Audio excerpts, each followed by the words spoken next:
Bugungi bemorimiz burun to'siqini keskin post travmatik qiyshayshi.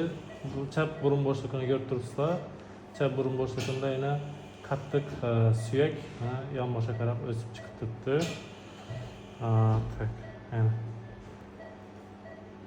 Yoshlikda olingan travmadan keyin xuddi shunday holatga kelib qolgan. Mana burunning etlarini azib qo'ygan. Hozir adrenalin qo'yib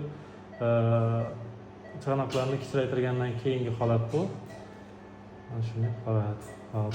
Endi o'ng burun bo'shlig'ini ko'ramiz. O'ng burun bo'shlig'idan xuddi shunday vaziyat. Mana girish qismida tog'ay qismida qiyshiqlik bor go'shti. Bundan tashqari burun chanoqlari kattalashgan, hipertrofiyalangan. Nisbatan o'ng tarafi yaxshiroq, chap tarafidan qaraganda. Bemorimizda yana bundan tashqari mana garbinka bor. Baland garbinka, suyak travmadan keyin bu yerda o'tirish, keyin pastga qo'nchiqning cho'kishi bor. Shuni hozir birgalikda ham tashqi deformatsiyani, ham ichki deformatsiyani tuzatamiz. Ya'ni funksional rinoplastika operatsiyasini o'tkazamiz.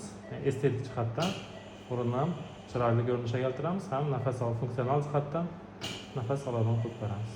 Natijalarni qo'yib boramiz, bizani kuzatib boringlar.